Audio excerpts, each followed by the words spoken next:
wala haula wala quwata illa billahi wa ba'd. Kita lanjutkan kajian kita masih membahas qasasul Quran, kisah-kisah di dalam Al-Quran, dan malam ini kita akan mengkisahkan tentang kisah lanjutan dari Ashabul Ukhdud, kisah Ashabul Fil. Bagaimana kisahnya? Ma'asyiral muslimin yang dimuliakan Allah Subhanahu wa taala. Kita sudah menjelaskan tentang kisah Ashabul Ukhdud. Dan dalam kisah Ashabul Ukhdud ada satu tokoh yang dikenal dalam sejarah sebagai Abrahatul Asram. Kenapa disebut Asram? Asram itu artinya orang yang memiliki muka yang rata. Jadi mukanya itu rata dan hidungnya ini tertebas. Kenapa bisa tertebas? Karena ketika Raja Najasyi mendapatkan surat dari pembesar Romawi untuk menghancurkan Raja Nejran Dhunwas yang sudah membakar 20.000 lebih di parit api yang sejarahnya disebut dalam Al-Quran sebagai Ashabul Ukhdud.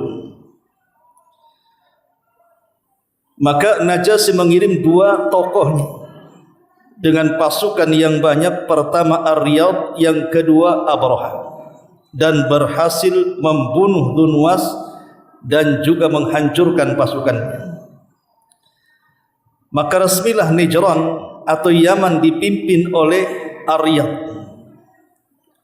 Abraha tidak mau, bahkan dia berambisi untuk menjadi pemimpin Nejran. Disitulah terjadi perkelahian antara dua jenderal Ethiopia, pertama Riyadh dan juga Abraha. Lah Abraha ini tertebas oleh pedang Riyadh hidungnya, sehingga hilang hidungnya, makanya mukanya rata. Makanya disebut dengan Asram. Itulah kemudian namanya disebut Abrahatul Asram. Pada awal pergulatan Abraha kalah, tapi karena kelicikannya akhirnya dia berhasil membunuh Ar-Riyadh. Pembunuhan kepada Riyadh ini terdengar oleh Raja Ethiopia Najasyi. Maka Najasyi marah, hampir saja mengirim pasukan untuk membunuh Abraha. Tapi Abraha ini cerdas. Dia pun mengirim tanah Yaman dan juga beberapa helai rambutnya, kemudian harta-harta rampasan perang dari Yaman dikirim ke Ethiopia untuk menunjukkan bahwa Abraha masih tetap loyal dengan Ethiopia. Maka dengan dikirimnya hadiah yang banyak, tanah Yaman dan rambut Abraha menunjukkan loyalitas Abraha masih mengekor kepada kerajaan Ethiopia. Maka Najasyi pun meresmikan bahwa Nejran di bawah kerajaan Ethiopia. Sejak itulah Yaman dicengkram oleh orang-orang Ethiopia. Abraha pun kemudian hidup menjadi raja di Yaman. Tetapi Abraha ini karena memiliki ambisi yang sangat kuat untuk menguasai tanah Arab. Ada kebiasaan Arab yang menjadi heran Abraha. Apa kebiasaan orang Arab? Setiap tahun mereka datang ke Mekah untuk melakukan haji. Tentu haji ala jahiliyah, karena Nabi SAW belum diutus. Sehingga Abraha kemudian bertanya kepada orang-orang, emang di Ka'bah itu ada apa? Maka orang-orang hanya menceritakan Ka'bah itu ya hanya sekedar bangunan, tidak ada apa-apa yang megah. Tetapi itu tempat sakral yang diagungkan orang-orang Arab. Maka Abraha pun dari situ terpikir untuk mengalihkan kiblat orang-orang Arab kepada dirinya. Dengan cara apa? Dibangunlah satu gereja yang sangat mewah. Tujuannya adalah supaya orang-orang Arab tidak lagi datang ke Ka'bah, cukup masuk ke gerejanya saja. Makanya dia membuat gereja yang sangat megah, yang sangat tinggi, sehingga saking tingginya gereja itu disebut dalam sejarah sebagai Al-Qullais. Qullais itu diambil dari kolam suah. Ini kolam suah, nama bahasa Arab ini Qullais. Ya. Kenapa kemudian disebut Qullais? Peci gitu ya. Karena kalau seandainya kita nenggak ke atas gini melihat gerejanya yang tinggi, nanti pecinya jatuh. Nah, gitu. Saking tingginya pecinya jatuh gitu. Nah, itu disebut Qullais. Ya. Dan luar biasa Abraha menjadikan para pekerja orang-orang Yaman itu persis seperti Romusa zaman Belanda kita dulu. Jadi pekerjaan itu dimulai sebelum fajar. Dia membuat undang-undang, kalau telat datang dan datang setelah fajar, maka tangannya akan diputus. Memang betul-betul kemudian mereka dipaksa untuk membangun bangunan itu. Maka ketika sudah jadi bangunan yang sangat megah gereja Abraha ini, Abraha pun mengirim surat kepada tiap-tiap kabilah Arab agar mereka tidak usah datang ke Ka'bah dan cukup datang ke gerejanya. Lah kabar ini sampai kepada penduduk Mekah.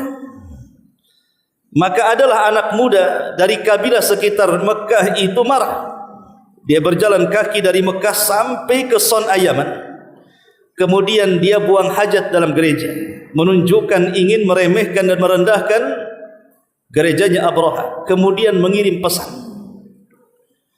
Lah ketika pesan itu kemudian dibaca oleh Abraha dan mendengar bahwa gerejanya kemudian dilempari kotoran najis, ya tentu yang melakukannya bukan orang Islam. Karena orang Islam tidak mungkin melakukan seperti itu dan tidak boleh. Ini kan yang melakukan orang musyrik, karena Islam belum ada. Disitulah Abraha marah besar sehingga dia menyiapkan pasukan besar untuk gantinya dia akan menghancurkan Ka'bah. Sebagaimana mereka sudah menghinakan gerejanya, maka Abraha menyiapkan pasukan untuk menghancurkan Ka'bah. Disitulah Allah Subhanahu wa taala gambarkan dalam surah Al-Fil dalam Al-Quran. Bagaimana kisahnya? Jadi ketika Abraha ini menyiapkan pasukan dan dia pun mengirim surat ke Raja Ethiopia untuk dikirim, ada yang mengatakan 8 gajah, ada yang mengatakan 12 gajah. Dan orang Arab tidak kenal gajah. Orang Arab itu hanya kenal kambing, kenal unta, kenal sapi. Gajah itu tidak pernah dikenal di mereka. Setelah kemudian gajah-gajah itu diimpor dari negeri Ethiopia untuk didatangkan ke Yaman, maka Abraha pun kemudian bergerak dengan pasukannya dan dia menunggangi gajah yang paling besar yang ahli sejarah menyebut namanya Mahmud. Jadi Raja Abraha menunggangi gajah namanya Mahmud. Ada namanya Mahmud di sini. Ah, itulah gajahnya Abraha. Jadi Abraha ini menunggangi Mahmud. Bergeraklah kemudian Abraha menuju Mekah. Ketika orang-orang Arab mengetahui ada gerakan pasukan besar yang akan menghancurkan Ka'bah, tentu orang Arab bangkit. Maka datanglah pasukan yang dipimpin oleh Dzunafar. Tetapi apa daya orang Arab ketika itu tidak pandai berperang.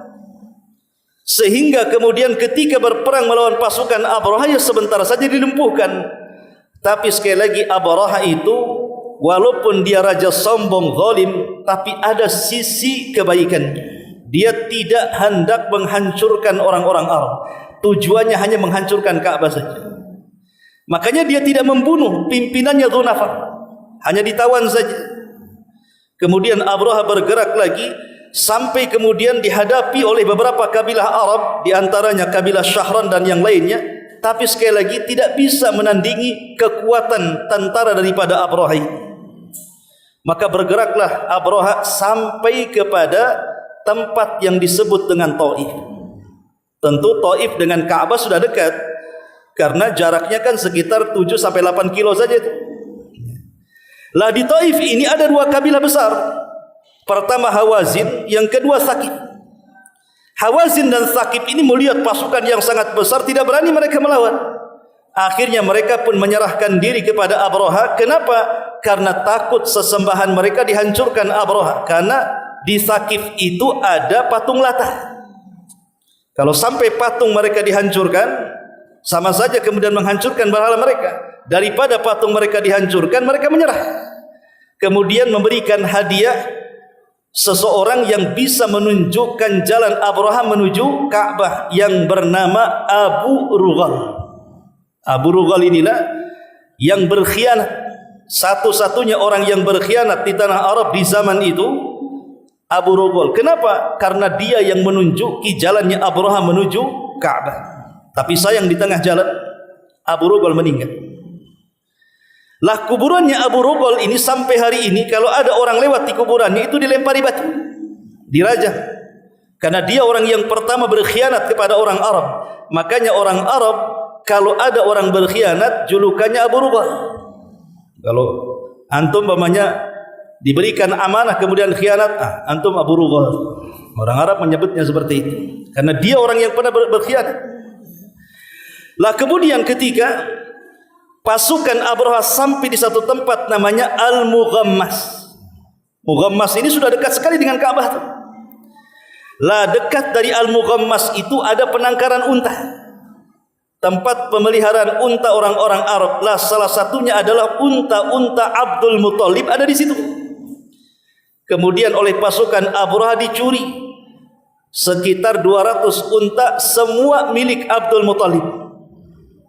Setelah kemudian mereka pun bergerak, maka Abraha kemudian sampai di sebuah tempat namanya Lembah Muhassir. Lembah Muhassir ini letaknya antara Muzdalifah dan Mina.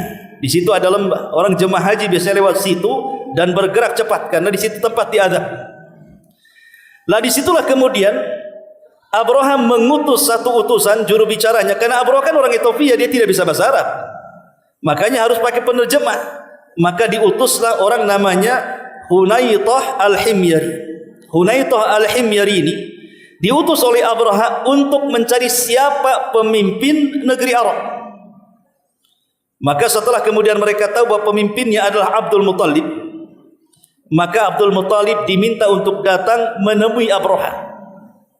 Ketika Abdul Muthalib datang, Abdul Muthalib ini punya wajah yang sangat cerah. Bahkan dikatakan dalam sejarah itu, setiap orang melihat Abdul Muthalib itu langsung segan. Kan ada di masyarakat itu orang yang punya wajah kalau kita ketemu segan, belum ngomong sudah segan. Tapi ada juga wajah-wajah ketemu cemen saja kan begitu. Nah, tipe Abdul Muthalib ini wajahnya itu sangat gagah, tinggi, gagah, ganteng gitu kan. Sehingga Abraha ini segan. Dia turun dari gajahnya, kemudian ngampar di padang pasir. Yang namanya beda bahasa, Abdul Muthalib pakai bahasa Arab, Abraha pakai bahasa Ethiopia, kan enggak nyambung tuh. Makanya kemudian Hunaytah Al-Himyari ini menjadi penerjemahnya.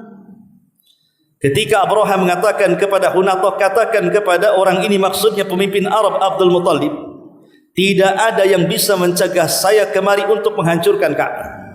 Bentuk sombongnya Abraha. Tidak ada yang bisa mencegah saya untuk menghancurkan Ka'bah. Katakan kepada orang itu. Maka Abdul Muthalib hanya mengatakan sanara, kita lihat.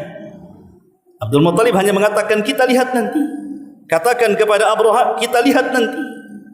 Tapi tujuanku mendatangi Abraha bukan urusan Ka'bah. Saya mendengar unta-unta saya 200 ekor dicuri oleh kalian, katanya. Kembalikan unta itu. Lah Abraha yang tadinya segan dengan Abdul Muthalib malah ketawa, kemudian merendahkan Abdul Muthalib. Kenapa demikian?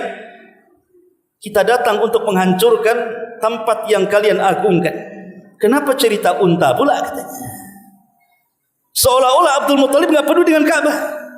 Makanya kemudian Abraham menganggap yang tadinya segan dengan Abdul Muthalib malah merendahkannya.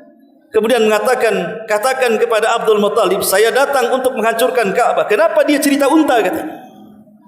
Maka Abdul Muthalib pun kemudian membuat satu kata-kata yang diukir dalam sejarah dan akan dikenang kata-kata Abdul Muthalib ini. Apa kata Abdul Muthalib? Katakan kepada Abraha bahwa unta itu ada pemiliknya. Wa ana rabbul ibil, sayalah pemilik unta itu. Adapun Ka'bah ada pemiliknya. Siapa dia? Rabbu. Rabbul Ka'bah, Rabb penjaga Ka'bah. Dan Rabb penjaga Ka'bah itu dia akan melindungi Ka'bah. Ammal Ka'batu fahuwa Rabbun yahmi. Adapun Ka'bah ada Rabb sendiri yang akan melindunginya. Silahkan kau hancurkan, karena Ka'bah sudah ada pelindung. Maka Abraha kemudian mengembalikan unta 200 ekor milik Abdul Muttalib. Abdul Muttalib pun kemudian pergi bergegas, kemudian meminta orang-orang yang ada di sekitar Ka'bah untuk menghindar, karena tujuan Abraha tidak hendak membantai orang-orang. Itu salah satu insaf kita, bahwa ada sisi baiknya Abraha. Kalau Abraha mau, dia bisa membantai Abdul Muttalib dan orang-orangnya kan, tapi dia tidak membantainya. Ada sifat kasihannya, karena tujuan dia hanya menghancurkan Ka'bah saja. Maka Abdul Muttalib meminta orang-orang di sekitar Ka'bah untuk menghindar. Kemudian Abdul Muttalib pun berdoa kepada Allah Subhanahu wa taala agar Ka'bah dijaga. Disitulah lihat orang-orang musyrik ini, kalau mereka sedang susah, mereka berdoa ikhlas kepada Allah Subhanahu wa taala. Tapi kalau mereka sedang senang, mereka pun datang kepada Lata, Uzza, Manat dan Hubal. Itulah yang difirmankan oleh Allah Subhanahu wa taala, fa idza raqibu fil fulki da'u Allah mukhlishina lahuddin falamma najahum idza hum musyrikun. Ketika mereka berada di sebuah perahu, kemudian mereka dihempas gelombang kiri kanan, mereka pun berdoa dengan ikhlasnya kepada Allah. Tapi ketika mereka diselamatkan, mereka pun kemudian melakukan kesyirikan lagi. Kata Syekh Muhammad bin Abdul Wahhab di dalam kitabnya Qawaidul Arba', dia mengatakan di sini perbedaan kesyirikannya orang-orang jahiliyah dengan kesyirikannya umat sekarang. Kalau kesyirikannya orang-orang jahiliyah itu di waktu senang saja, di waktu susah mereka mentauhidkan. Tapi di zaman sekarang mau susah ya syirik, mau senang juga syirik. Susah datang ke dukun, senang makin banyak dukunnya. Orang sekarang. Jadi kuadrat kesyirikan. Lah ketika Abraha sudah mempersiapkan, karena kan Wadi Muhassir ini sudah dekat dengan Ka'bah. Dia kan letaknya antara Muzdalifah dan Mina kan, sudah dekat. Tinggal beberapa meter saja atau kilometer saja. Tiba-tiba ketika gajah diarahkan ke arah Ka'bah, yabruk. Dan bukan kebiasaan gajah itu yabruk. Yabruk itu seperti unta yang duduk. Tidak ada gajah yang duduk. Tetapi disitulah tanda kuasa Allah Subhanahu wa taala. Gajah ini kalau diarahkan kemana saja dia mau jalan. Tetapi ketika diarahkan ke Ka'bah langsung duduk lagi. Begitu terus sampai akhirnya marah Abraha. Sehingga akhirnya kemudian dia pun membiarkan gajah-gajah itu dan hendak berjalan kaki dengan pasukannya menuju Ka'bah. Ikhwatu fiddin, muliakan Allah Subhanahu wa taala. Apa tujuan Abraha membawa gajah itu sebenarnya? Kita tahu bahwa jumlah gajah yang dibawa Abraha ada yang mengatakan 8 ekor, ada yang mengatakan 12 ekor. Maksudnya kalau Ka'bah ini persegi 4 seperti ini, nanti masing-masing sisi ini akan ditarik rantai. Jadi gajahnya nanti lari ke sana, lari ke sini, yang sini lari ke sana, yang lari ke sana, nanti Ka'bah itu akan roboh. Itu tujuannya. Jadi menarik dari semua sisi Ka'bah dengan gajah dengan rantai itu tujuan Abraha. Tapi Allah Subhanahu wa taala memberikan tanda kuasanya. Gajahnya tak mau. Langsung terduduk gajah itu. Saking emosinya Abraha, maka dia mengerahkan pasukan untuk meninggalkan gajah-gajah itu. Tapi sebelum meninggalkan pasukan itu, tiba-tiba langit yang tadinya cerah menjadi gelap. Seolah-olah datang awan hitam. Ketika seluruh pasukan Abraha menegakkan muka-muka mereka ke langit, alangkah kagetnya bahwa yang menutupi matahari dan kecerahan alam itu adalah burung-burung laut yang Al-Quran menyebutnya ababil. Burung-burung hitam, burung-burung laut itu. Semacam burung apa ya? Kalau orang Sunda bilang belekok apa itu? Burung-burung yang hitam tuh. Ya. Lah masing-masing burung ini Allah Subhanahu wa taala bekali dengan 3 batu. Satu di paruhnya, kemudian 2 batu di kaki kiri dan kaki kanan. Lah tiba-tiba ketika pasukan Abraha menegakkan ke langit muka-muka mereka, disitulah burung kemudian melesatkan batu-batu itu. Subhanallah. Batu itu ibarat peluru yang ditembakkan oleh senapan. Karena kalau seandainya menembus dada, maka akan tembus ke punggung, akan bolong. Makanya kemudian Al-Quran mengistilahkan dengan apa? Ka'asfi ma'kul. Apa asfi ma'kul itu? Daun-daun yang dimakan ulat. Lihat daun kalau dimakan ulat kan lubang-lubang tuh. Jadi kalau seandainya ditembak sini, tembus sana. Dan subhanallah, tidak ada yang selamat. Semua pasukan Abraha meninggal. Sekalipun ada 1-2 yang selamat itu hanya untuk menceritakan kisah peristiwa kemudian mati. Lah Abraha ini adalah satu-satunya orang yang selamat dengan beberapa prajuritnya. Dia pun diselamatkan sampai ke Son'a. Tetapi sepanjang perjalanan tulang-tulangnya lepas dari persendiannya semuanya. Ketika sampai saja di Son'a, kemudian jantungnya pecah. Disitulah kemudian Abraha pun meninggal dunia, diazab oleh Allah Subhanahu wa taala. Dari sini Allah Subhanahu wa taala kemudian gambarkan dalam suratul Fil, alam tara kaifa fa'ala rabbuka bi ashabil fil. Tidakkah kau lihat bagaimana Allah berbuat kepada pasukan gajah Abraha itu? Alam yaj'al kaidahum fi tadlil. Bukankah Allah telah menjadikan usaha mereka sia-sia? Tarmihim bihi jaratin min sijil. Kemudian Allah Subhanahu wa taala melempari mereka dengan batu-batu yang sangat panas. Apa yang terjadi? Maka burung-burung ababil itu berhasil menghancurkan pasukan Abrahatul Asram, sehingga Allah sebutkan ka'asfi ma'kul, seperti daun-daun yang lubang karena banyak dimakan ulat. Alam tara kaifa fa'ala rabbuka bi ashabil fil, alam yaj'al kaidahum fi tadlil, wa arsala alaihim tayran ababil tarmihim bihijaratin min sijil faja'alahum ka'asfi ma'kul. Maka surah Fil ini menunjukkan tentang pertolongan Allah kepada rumah yang sangat mulia, Ka'bah al-Musyarrafah. Ketika Abraha sudah meninggal, kekuasaannya jatuh kepada putranya namanya Masruq. Tapi 6 bulan berkuasa meninggal. Kemudian jatuh kepada adiknya namanya Masruq. Masruq putra Abraha. Lah saat kekuasaan Masruq inilah penduduk Yaman berontak di bawah penguasa Himyar namanya Saif ibn Dhiyazan. Jadi ada penguasa Himyar namanya Saif ibn Dhiyazan. Itu memang sudah dendam karena bertahun-tahun dijajah oleh Abraha. Ketika dia minta pertolongan ke negeri Syam, ya karena negeri Syam itu Nasrani, tidak mungkin memberikan bala tentara untuk menghancurkan Abraha karena sama-sama Nasrani. Dari situlah kemudian Saif ibn Dhiyazan minta bantuan kepada Persia. Awalnya Persia tidak mau menolong. Kenapa? Negeri Yaman itu negeri yang tidak menghasilkan. Buat apa akan begitu? Tetapi kemudian orang-orang Raja Persia ini pandai dia. Dia mengeluarkan seluruh tahanan, seluruh penjahat-penjahat yang dipenjara itu, supaya mereka dikirim ke Yaman. Akhirnya mereka yang dikirim. Jadi logikanya kalau seandainya kalah, ya biarin saja penjahat-penjahat itu mati kan gitu. Kalau menang, ya negeri Yaman di bawah kekuasaan Persia. Qadarullah, Saif ibn Dhiyazan menang pula perang.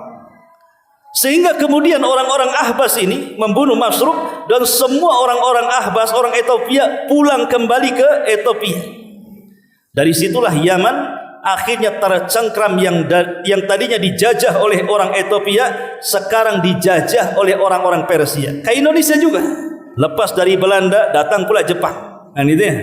Lepas Jepang memang penjajahannya tidak fisik, tetapi dengan cara penjajahan ekonomi. Makanya kemudian di zaman Nabi SAW, ketika Nabi SAW hijrah dari Mekah ke Madinah, orang-orang Madinah ini punya perayaan yang disebut dengan perayaan Mihrajan. Jadi ada 2 perayaan, namanya Nairuz dan Mihrajan. Perayaan Nairuz dan Mihrajan ini kan asalnya dari Persia. Kenapa sampai di kota Madinah? Karena kita tahu bahwa Madinah ini mayoritas orang-orang Ansor. Dan Ansor itu terdiri dari 2 kabilah namanya Khazraj dan Aus. 2 kabilah Khazraj dan Aus ini berasal dari Yaman, sehingga masih mengadopsi tradisi Persia, dibawa ke Madinah. Makanya Nabi SAW mengatakan kepada orang-orang Ansar, Allah sudah mengganti hari raya kalian dengan 2 hari raya terbaik. Pertama Idul Fitri dan Idul Adha. Lah di masa Nabi SAW, maka Nabi SAW berhasil menguasai Yaman dan mengusir orang-orang Persia. Sejak itulah Yaman menjadi negeri Islam sampai hari ini. Maka Yaman tetap dikuasai oleh kaum muslimin. Inilah di antara kisah singkat daripada Ashabul Fil. Subhanakallahumma bihamdika asyhadu an la ilaha illa anta astaghfiruka wa atubu ilaik. Allahu ta'ala alam. Assalamualaikum warahmatullahi wabarakatuh.